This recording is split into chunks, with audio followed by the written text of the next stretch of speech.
किंतु विवेक और बुद्धि रूपी दिन के साथ साथ मोह और महत्वाकांक्षा की रात्रि भी तो है। और कभी कभी मोह और महत्वाकांक्षा की रात्रि विवेक और बुद्धि के दिन को निगल लेती है। भगवान विष्णु का आदेश यह है कि मोह पर बुद्धि को, महत्वाकांक्षा पर न्याय को और भावुकता पर तर्क को प्राथमिकता दी जाए। महाराज उत्तानपाद सुरुचि के मोहजाल में उलझकर बुद्धि, न्याय और तर्क से दूर चले गए। इसी बीच मैं ये देख रही थी कि बालक ध्रुव के रूप में एक दृढ़ निश्चय जन्म ले रहा है। मानव इतिहास की एक नई भूमिका बन रही है। किंतु माता लक्ष्मी की भांति मैं भी ये सोच सोच कर व्याकुल हो रही हूं कि ध्रुव के दृढ़ निश्चय का क्या परिणाम होगा। याद रखो उत्तानपाद, यदि पुत्र वियोग में मेरी पुत्र वधू को कुछ हो गया तो तुम मेरे शाप से नहीं बच पाओगे। पिताश्री सुनिए तो सही। मैं कुछ नहीं सुनना चाहता। पिताश्री, पिताश्री मुझे इतना कड़ा डंडा दीजिए पिताश्री।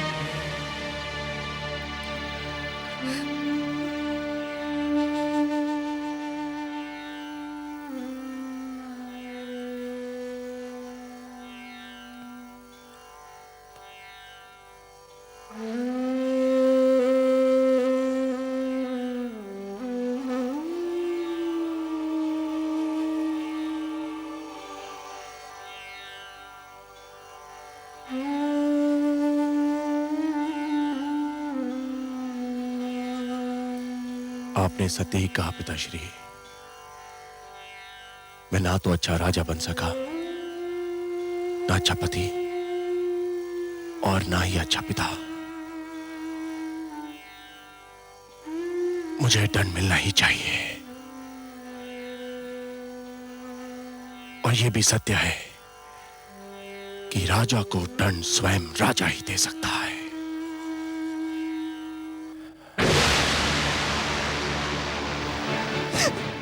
नहीं स्वामी, ये आप क्या कर रहे हैं? छोड़ दो, मुझे मर जाने दो।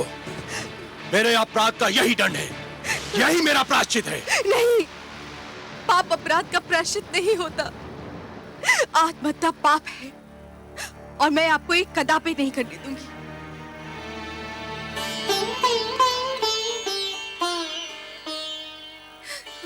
क्यों रोका मुझे?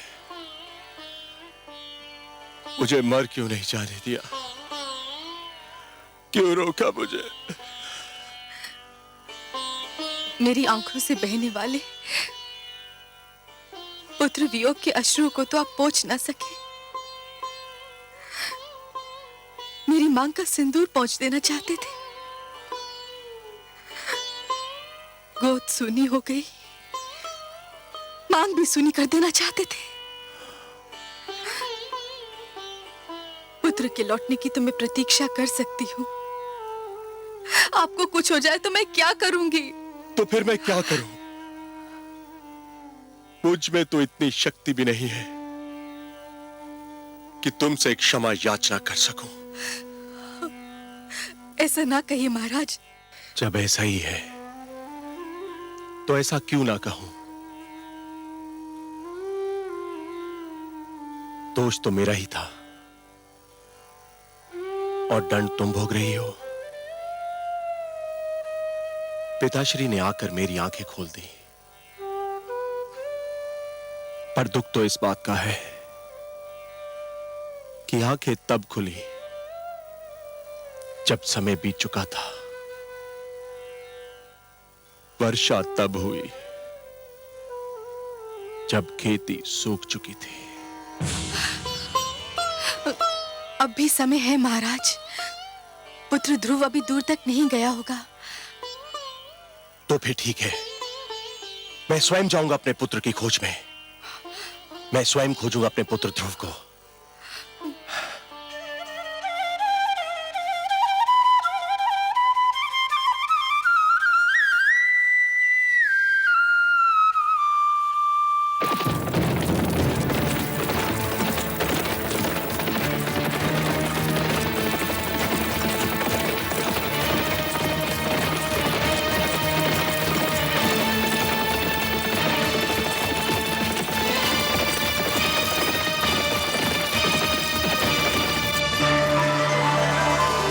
नारायण नारायण।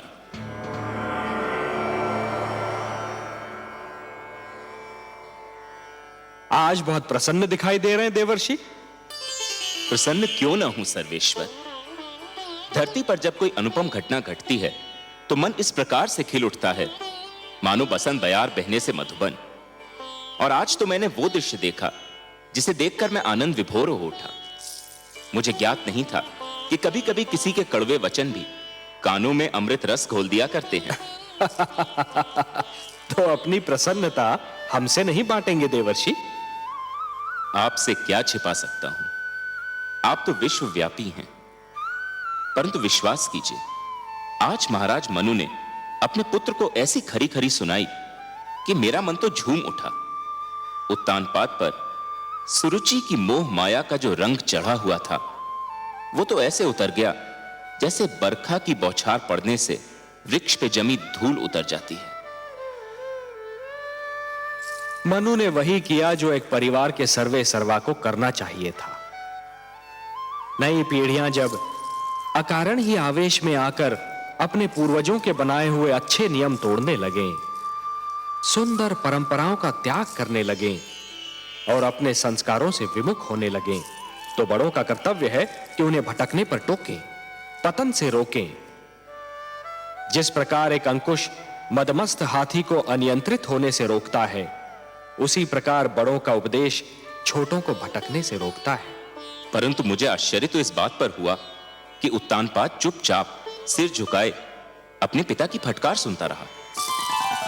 इसमें आश्चर्य की कोई बात नहीं है देवर्षि।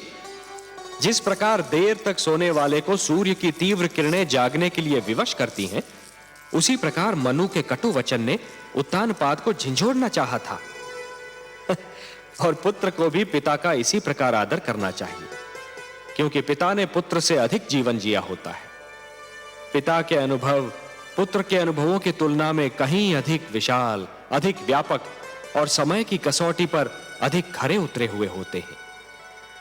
देवर्षि, नवीन पीढ़ियों को भी यह जान लेना चाहिए कि जीवन मार्ग पर उनके पहले के यात्रियों, उनके पूर्वजों के पदचिन्ह उन दीपकों के समान हैं जो उन्हें सही राह दिखाते हैं।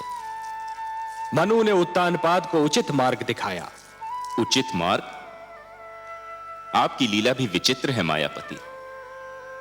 आपने ध्रुव को अपनी ही खोज में भेज दिया और उधर महाराज उत्तानपाद ध्रुव की खोज के लिए निकल रहे हैं।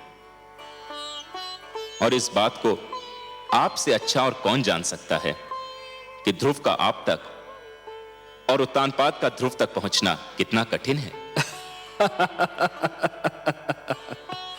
कठिनाइयां ना हो तो मानव जाति में चुनौतियां स्वीकार करने की क्षमता ही समाप्त हो जाए।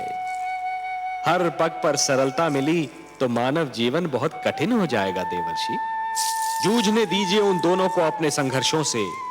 उन्हें पता तो चले कि जीवन की कठिनाइयों से हर व्यक्ति को स्वयं ही उलझना पड़ता है और स्वयं ही उनके समाधान ढूंढने पड़ते हैं। वह तो ठीक है प्रभु, मुझे महाराज उत्तानपाद की चिंता नहीं है। वो तो ध्रुव की खोज में निकले हैं।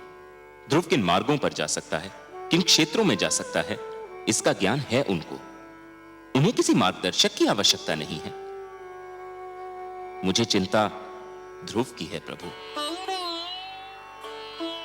वो तो आपकी खोज में निकला है।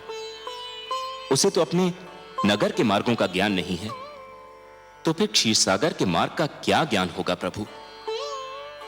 प्रश्न यह उठता है कि ध्रुव का मार्गदर्शन कौन करेगा?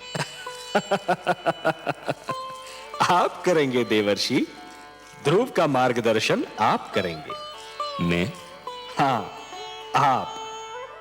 वैसे भी सारे विश्व को विष्णु का पता तो आप ही बताते हैं। इन तीनों लोकों में आपसे बड़ा मार्गदर्शक और कौन हो सकता है मुनिवर? ध्रुव का मार्गदर्शन आप ही को करना होगा। आपका कथन मेरे लिए आदेश के समान है प्रभु।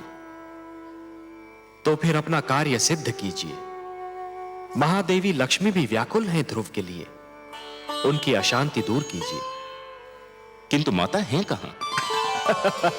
माता है ना। ध्रुव का कष्ट उनसे सहन नहीं हो रहा था देवर्षि, इसलिए धरती पर गई हैं उसे भोजन कराने।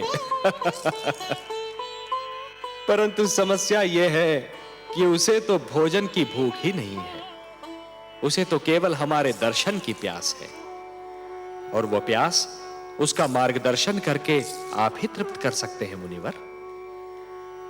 ठीक है प्रभु, यदि आप ये चाहते हैं कि आप भी मेरी परीक्षा लें तो ऐसा ही सही। मैं चेष्टा करूंगा कि ध्रुव उस मार्ग पर चले जो उसके लिए शुभ हो, मंगलमय हो। नारायण नारायण।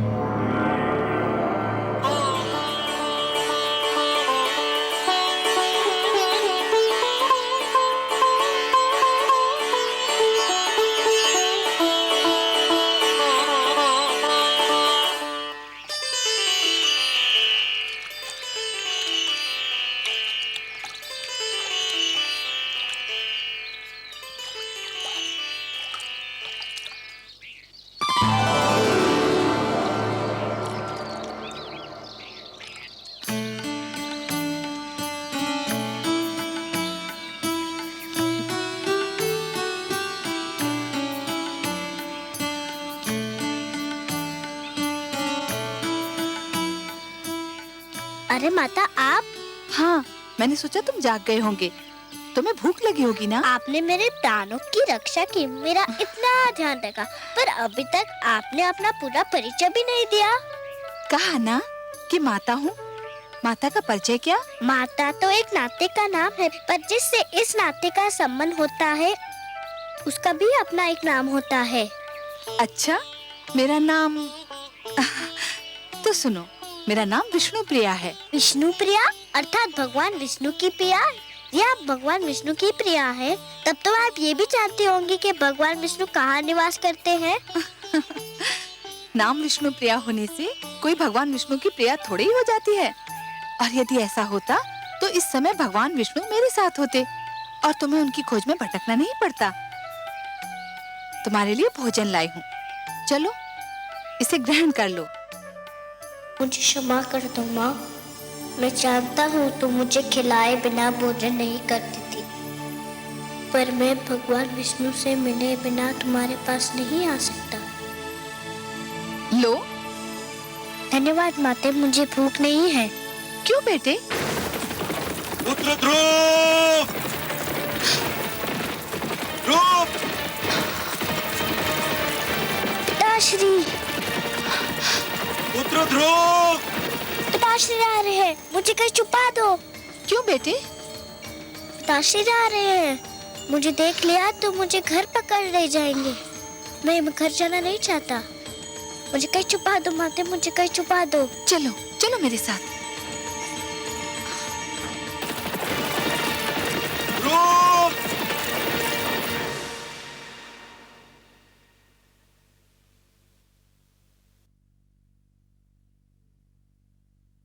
राजा ध्रुव कहाँ चले गए हैं माते?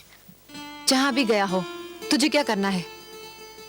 मेरे लाल, जिस दिन तेरा जन्म हुआ था उसी दिन मैंने स्वप्न संजो लिया था कि राज मुकुट सिर्फ तेरे ही सर पर रखा जाएगा। उसी दिन मैंने मन में ठान ली थी कि राज सिंहासन पर सिर्फ तू ही बैठेगा, चाहे उसके लिए मुझे कुछ भी करना पड़े। भगवान की अपार कृपा है कि मुझे कुछ नहीं करना पड़ा। ध्रुव स्वयं ही चला गया। तेरी राह का एक ही कांटा था, वो भी दूर हो गया। परंतु पिताश्री तो उन्हें ढूंढने गए हैं। ढूंढने नहीं गए हैं पुत्र, ढूंढने का स्वांग रचा रहे हैं। नहीं तो संसार कहेगा कि पिता को पुत्र की चिंता ही नहीं। वास्तव में वो प्यार तो तुझसे करते हैं, और वो भी इसलिए कि तू मेरा पुत्र है। अब शीघ्र ही भोजन समाप्त कर ले, हमें बहुत से कार्य करने हैं।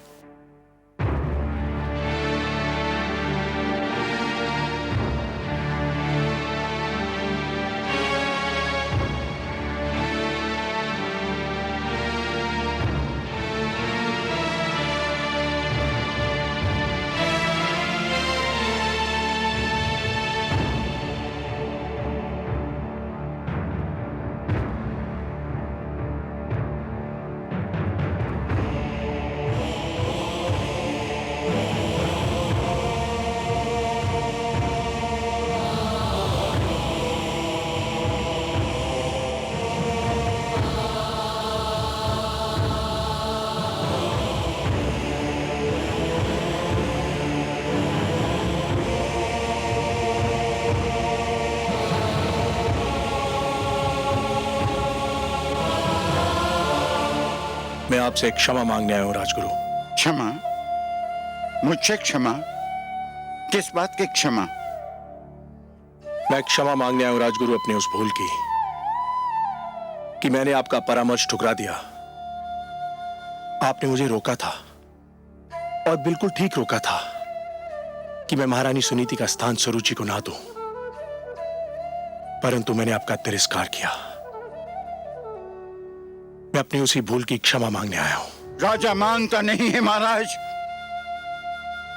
राजा तो देता है, प्रदान करता है। राजा क्षमा मांगने लगे तो अपराधी को दंड कौन देगा महाराज? आपकी भूल ये थी कि आप अपनी इंद्रियों को वश में न रख सके, अपनी इच्छाओं पर नियंत्रण न कर सके। जिस प्रकार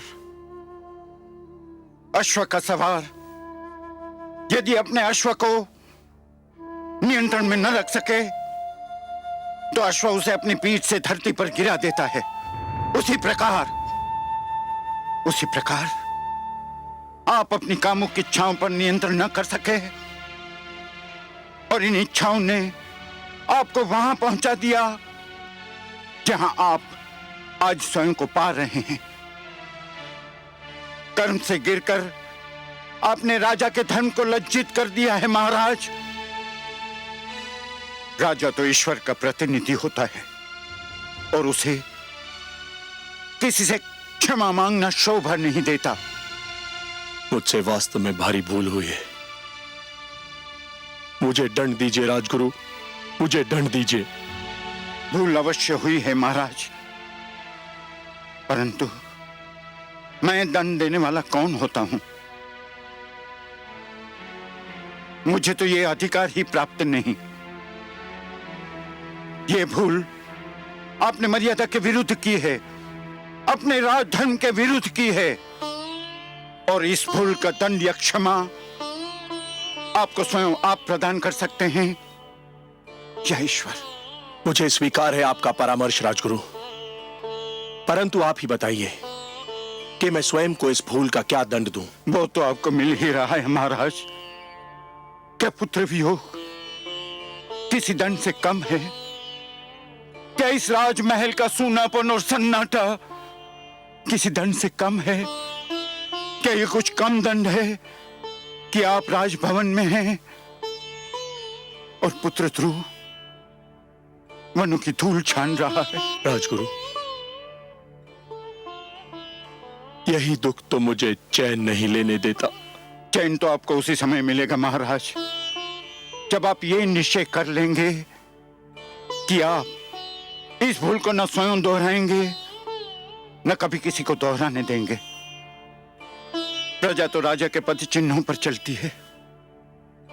आप अपनी प्रजा को विश्वास दिलाइए कि ऐसी भूल अब कभी नहीं होगी। रही क्षमा तो वो तो केवल ईश्वर ही कर सकता है। आप भगवान विष्णु से प्रार्थना कीजिए कि वो आपके पुत्र की इच्छा पूर्ति करते। ये होता है तो आपको अपने आप ही क्षमा मिल जाएगी। वो तो मैं अवश्य करूंगा राजगुरु, किंतु इस समय जाकर महारानी सुनीति से क्या कहूं, यही सोच मुझे खाई जा रही है।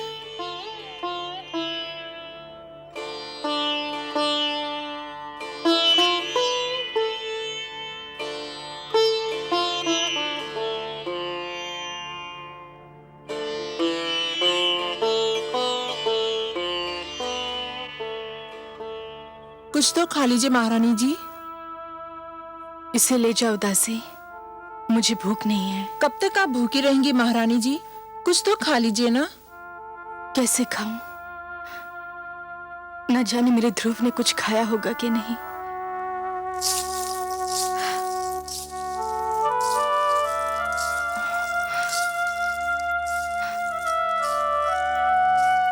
मेरा पुत्र महाराज? नहीं, कहीं नहीं मिला। मैंने सारा क्षेत्र छान मारा, उसका कहीं पता नहीं चला।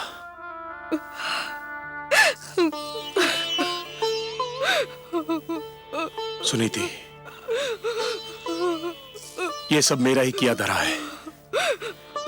दिग्विजय उत्तानपाद अपने अनंतपुर में पराजित हो गया।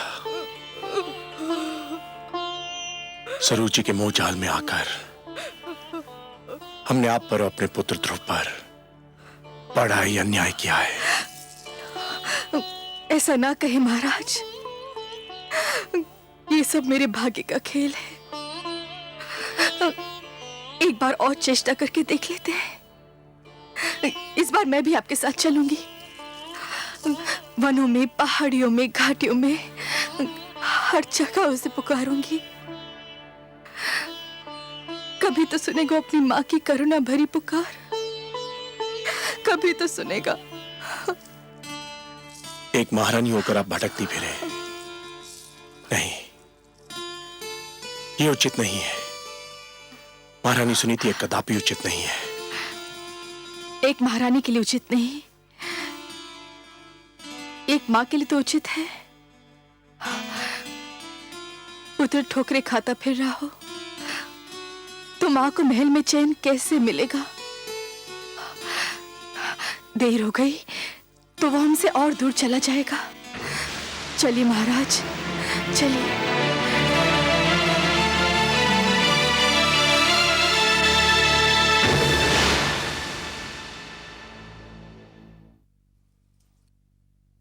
महारानी, महारानी, सब बना बनाया खेल बिगड़ गया। शुभ शुभ बोल बावली, कौन सा खेल बिगड़ गया?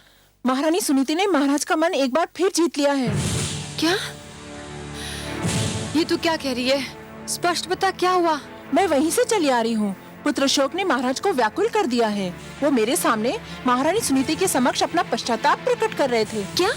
हाँ महारानी, और अब दोनों मिलकर राजकुमार ध्रुव की खोज में जा रहे हैं। कुछ कीजिए, वरना आपके सारे सपने चकनाचूर हो जाएंगे।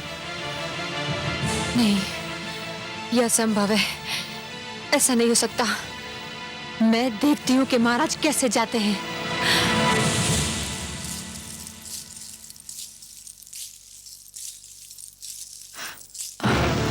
आप कहाँ जा रहे हैं महाराज? क्यों? क्या मुझे कहीं जाने के लिए तुम्हारी आज्ञा की आवश्यकता है? हम अपने पुत्र को ढूंढने जा रहे हैं, जो केवल तुम्हारे कारण राजमहल छोड़कर चला गया है।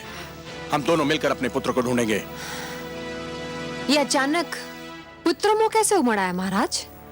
पिताश्री ने आकर मेरे नेत्र खोल दिए हैं। मुझे आज ज्ञान हुआ है कि परिवार में पिता का क्या महत्व होता है। मैं भटक गया था, पिताश्री ने मुझे सत्य का मार्ग दिखाया है, और अब मैं इस मार्ग को कदापि नहीं छोड़ूंगा। कान खोलकर सुन लीजिए महाराज, मैं आपको कहीं नहीं जाने दूंगी। तू मुझे जाने नहीं देगी? तू रोकेगी मुझे? हाँ, मैं रोकूंगी आपको, क्योंकि मैं आपकी पत्नी हूँ। तू पत्नी नहीं, पत्नी के रूप में हमारे परिवार के सुख चैन, हमारी एकता और हमारे प्रेम की शत्रु है। महाराज, तू उस चमकती रेत के समान है जो प्यासे यात्री को दूर से जल तो दिखाई देता है, परंतु पास आने के बाद पता चलता है कि वो जल नहीं, केवल रेत है। पिताश्री ने आकर मुझे इस मोह जाल से मुक्त कर दिया है। तेरे मोह में फंसकर मैं अपनी देवी समान धर्म पत्नी को भूल चुका था, अपने आप को भूल चुका था। तो ये कहिए ना कि सुनीति ने अंत में आप पर अपना रंग जमा ही लिया। मैं सब समझती हूँ, इसी ने आपको मेरे विरुद्ध भड़काया है। ये बेचारी शोक की मारी किसी को क्या भड़काएगी? इसके मन में तो पुत्र वियोग की अग्नि दहक रही है, पर तू क्या जाने इस दुख को? यदि तेरा उत्तम कहीं चला गया होता तो तुझे ज्ञान होता कि पुत्र वियोग क्या होता है। ये आप क्या कह रहे हैं महाराज? भगवान के लिए इतने अशुभ बोल अपने मुंह से ना बोलिए। भगवान ना करे कि वो कहीं चला जाए। वो केवल आपका ही नहीं, मेरा भी पुत्र है। उसने मेरी कोख से जन्म नहीं लिया तो क्या हुआ? माता कहकर तो वो मुझे भी पुकारता था। मैं तो यही सोचती थी कि ध्रुव के जाने के बाद उत्तम ही हमारे घर का दीपक है। ध्रुव को तो मैं खो चुकी हूँ। उत्तम भी अगर कहीं चला गया तो हमारा क्या होगा? देख लिया तुमने, ये है माता, ऐसी होती है ममता। और एक तुम हो कि ध्रुव हरदम तुम्हारी आंखों में कांटे के समान खटकता रहता था। तुम यही चाहती थी ना कि राजमहल तुम्हारा हो जाए, यह ऐश्वर्य तुम्हारा हो जाए, मेरे राजकोष, मेरे सिंहासन पर तुम्हारा अधिकार हो जाए। तो ले, मैं सब कुछ तुम्हें देता हूं और सुनीति को लेकर अपने पुत्र की खोज में जा रहा हूं। यदि वो हमें ना मिला तो हम भी लौट कर नहीं आएंगे। तू बिठा ले अपने पुत्र को राज सिंहासन पर और जैसे चाहे वैसे राज कर। हम जा रहे हैं। चलिए महारानी सुनीति। महाराज,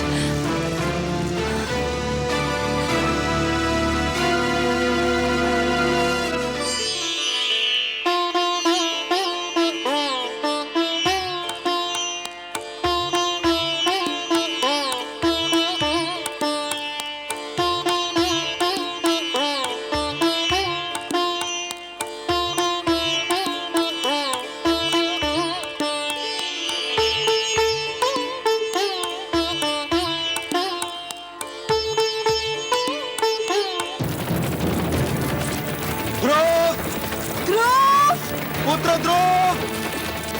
ध्रुव!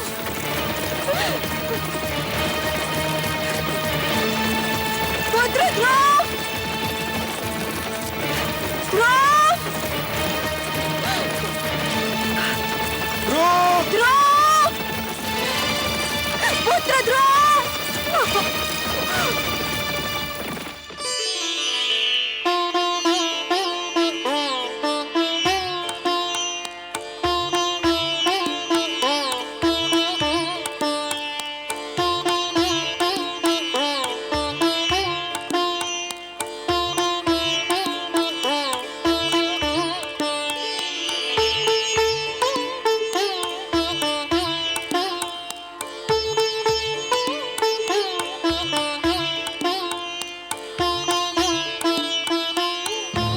नारायण नारायण।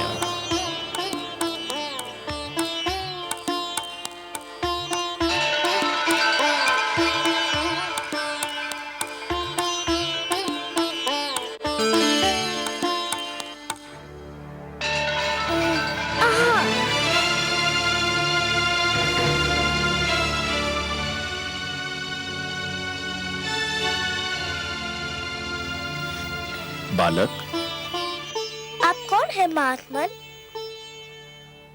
तुम प्यासे हो और मैं तुम्हारे लिए जल लाया हूं। क्या इतना जान लेना पर्याप्त नहीं है? मैं जल पीना नहीं चाहता। मैं भगवान विष्णु से मिलने जा रहा हूँ। बहुत लंबी यात्रा करनी है मुझे। जल नहीं पियोगे तो लंबी यात्रा कैसे करोगे? धर्म की साधना के लिए शरीर की रक्षा करना बहुत आवश्यक होता है बालक। लो, थोड़ा सा जल पी लो।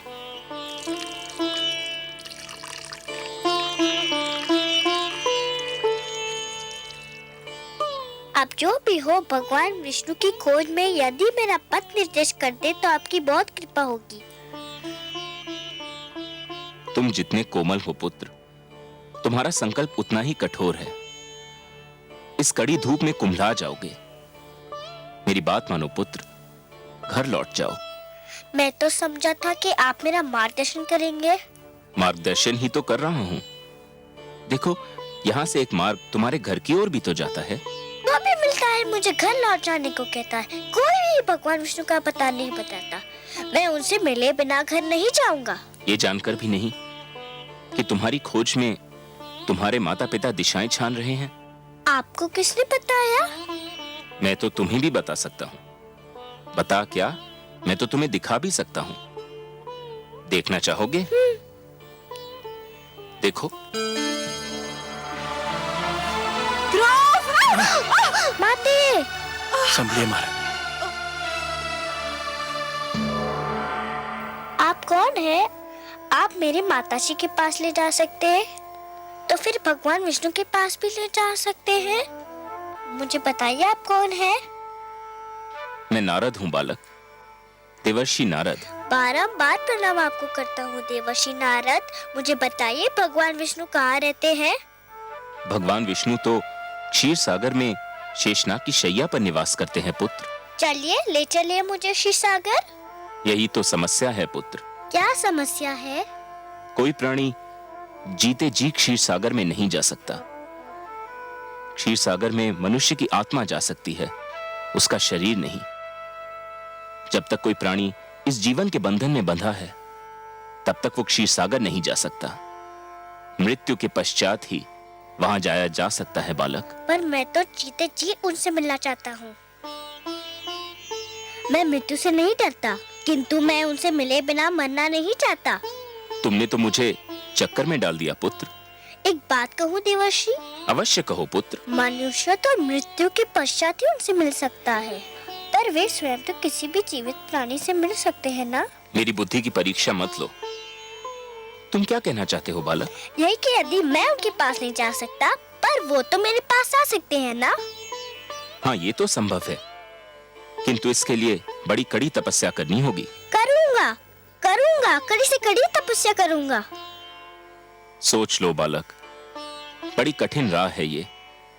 कष्ट ही कष्ट है इस राह में। भगवान विष्णु के दर्शन के लिए मैं हर कष्ट हंस के सह लूंगा। पहले तुमने मुझे प्रणाम किया, अब मैं तुम्हें, तुम्हारे साहस, तुम्हारे दृढ़ निश्चय को प्रणाम करता हूं। इतना छोटा बालक और इतना बड़ा संकल्प, इतना साहस। अच्छा तो सुनो, तुम्हें उस वन में जाना होगा, दूर अंदर तक। वहां जाके तुम्हें एक मंत्र का जाप करना होगा, निरंतर, तार तोड़े बिना। जाप एक पल के लिए भी नहीं टूटना चाहिए। मुझे मंत्र दीजिए। कहो, ओम नमो भगवते वासुदेवाय। ओम नमो भगवते वासुदेवाय। ओम नमो भगवते वासुदेवाय। ओम नमो भगवते वासुदेवाय। ओम नमो भगवते वासुदेवाय। ओम नमो भगवते वासुदेवाय। ओम नमो भगवते वासुदेवाय।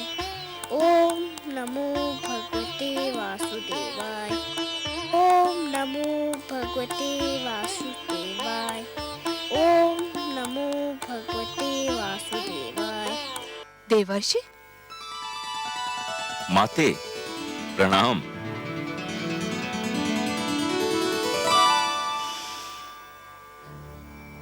माते, क्या मुझसे कोई भूल हो गई है? आप मुझे कुछ रूठी रूठी सी दिखाई दे रही हैं। हाँ, मैं आपसे बहुत क्रोधित हूँ। आप भी कभी कभी ऐसे उल्टे सीधे काम करते हैं कि मन करता है आपसे कभी बात ही न करूं। मगर माते, नियम तो यह है कि दंड देने से पहले अपराध करने वाले को उसके अपराध के बारे में बताया जाता है। आपने तो मुझे अभी तक नहीं बताया कि मेरा अपराध क्या है। आपसे उत्तर नहीं बन पा रहा, इसके लिए बातें बना रहे हैं। मैं पूछती हूँ, उस छोटे से बालक को इतने घोर वन में भेजने की क्या आवश्यकता थी, जहाँ हर पग वन्य पशुओं और विषैले सर्पों का संकट है? ओह, तो माता मुझसे इसलिए रुष्ट हैं कि मैंने ध्रुव को वन में क्यों भेज दिया? और नहीं तो क्या, मंत्र का जाप ही तो करना था। वो तो ध्रुव वहाँ भी कर सकता था जहाँ आप उसे मिले थे। एक कोमल काया को इतना बड़ा कष्ट देने की क्या आवश्यकता थी? परंतु माते, जहाँ मैं ध्रुव से मिला था वह एक खुला क्षेत्र था। तो क्या हुआ? नारायण नारायण। माते, आपको तो पता है कि ध्रुव के माता पिता उसकी खोज में निकल चुके हैं। हाँ, मैं जानती हूँ। माते, किसी खुले क्षेत्र में ध्रुव उनकी दृष्टि से बच नहीं पाता। कभी न कभी वह उसे देख ही लेते। यदि वह उसे देख लेते तो फिर घर ले जाने का प्रयत्न करते। यदि वो उसे घर ले जाने का प्रयत्न करते तो मंत्र के जाप का तार टूट जाता। यदि मंत्र के जाप का तार टूट जाता तो ध्रुव की तपस्या भंग हो जाती, और यदि ध्रुव की तपस्या भंग हो जाती तो भगवान विष्णु से मिलने की उसकी मनोकामना पूर्ण न हो पाती। इसलिए मैंने उसे एक ऐसे स्थान पर भेज दिया है जहां उसे कोई देख न सके माते। ठीक है, किंतु तुम जानते हो ना कि ध्रुव मुझे कितना प्यारा है। यदि उसे कोई हानि पहुंची तो माते, मैं उसके भाग्य के लिखे को तो नहीं बदल सकता। मैंने तो वही किया जो मुझे इन परिस्थितियों में उचित लगा। क्या अब भी आप मुझसे रुष्ट हैं? नहीं, परंतु संतुष्ट भी नहीं हूं। एक बात कहूं माते? कहो। आप जब भी क्रोधित होकर मुझे डांटती हैं तो मुझे बहुत आनंद मिलता है। मुझे यूं लगता है मानो किसी सुंदर मधुवन से मुझ पर फूलों की वर्षा हो रही हो। नारायण नारायण।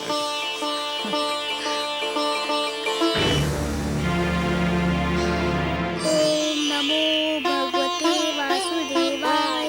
ओम नमो भगवते वासुदेवाय। ओम नमो भगवते वासुदेवाय।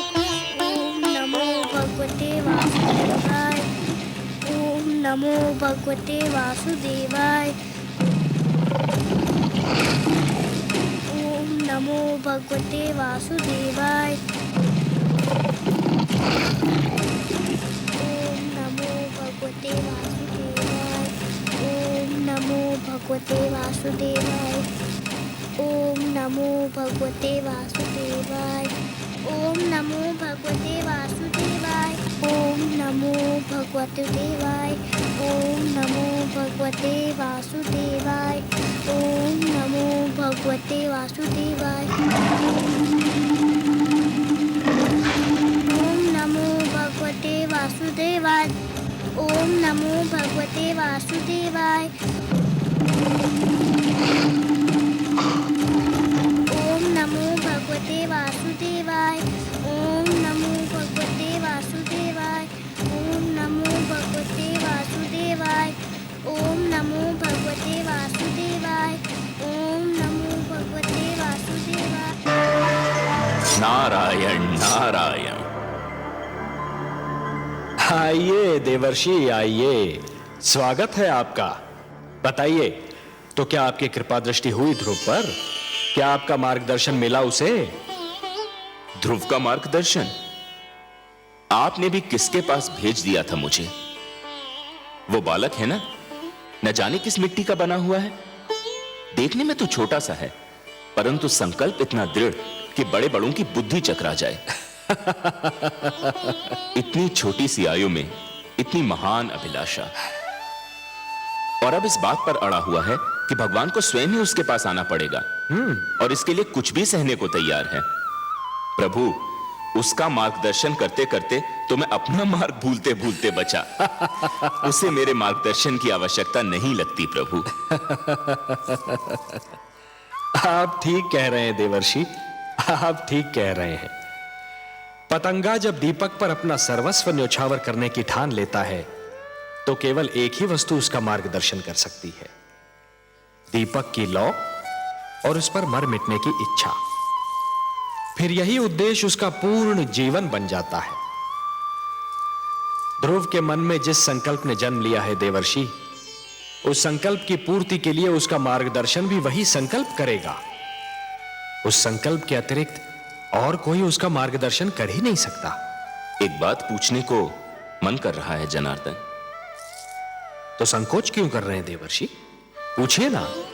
हे विश्वेश्वर, जब ध्रुव के संकल्प से ही उसका मार्गदर्शन होना था, तो फिर उसके मार्गदर्शन के लिए आपने मुझे क्यों भेजा? यदि चंद्रमा उदित ही न हो देवर्षि, तो अंधियारी रात्रि के यात्री को कौन बताए कि उसकी यात्रा किस दिशा में होनी है? आपने चंद्रमा बनकर ध्रुव की आकांक्षा को दिशा दे दी देवर्षि। यह कोई साधारण और सरल कार्य नहीं था। मैं जानता था कि यह कार्य केवल आप ही कर सकते हैं देवर्षि, केवल आप, क्योंकि आप सृष्टि के सबसे श्रेष्ठ मार्गदर्शक हैं। जो आपने किया वो केवल उचित ही नहीं था, बल्कि सराहनीय भी था। आपकी सराहना के लिए बहुत बहुत धन्यवाद नारायण। किंतु माता लक्ष्मी कभी मुझे सराहें, लगता है ये मेरे भाग्य में नहीं लिखा है।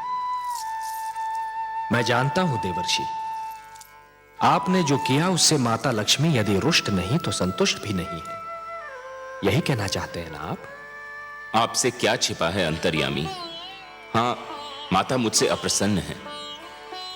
वो विवश हैं देवर्षि, अपनी ममता के कारण विवश हैं वो। उनसे तो किसी की पीड़ा नहीं देखी जाती, और फिर ये पीड़ा तो उसकी है जिसे उन्होंने स्वयं अपना पुत्र मान लिया है, इसलिए आप पर थोड़ा सा क्रोधित हो गई थी। और फिर क्रोध का प्रदर्शन भी तो अपनों से ही किया जाता है ना देवर्षि। आपको अपना समझती हैं, आप पर कृपालु हैं, इसलिए कभी कभी आप पर अपने क्रोध के पुष्प भी बरसाती रहती हैं। आपको भी तो आनंद मिलता है इससे। आपने मेरे मन की बात कह दी प्रभु। सच पूछिए तो माता के मुख से यदि कटुवचन भी निकले तो उनसे मधु की बूंदें टपकती दीख पड़ती हैं। किंतु माता अभी देवलोक लौटी नहीं क्या? ममता चिंता का दूसरा नाम है। आपने तो ध्रुव को भेज दिया वन में, अब माता का मन तड़प उठा कि कहीं वन के पशु उसे कोई हानि न पहुंचा दे। इस समय वो ध्रुव की रक्षा का प्रबंध करने शिव भार्या पार्वती से मिलने कैलाश पर्वत गई है।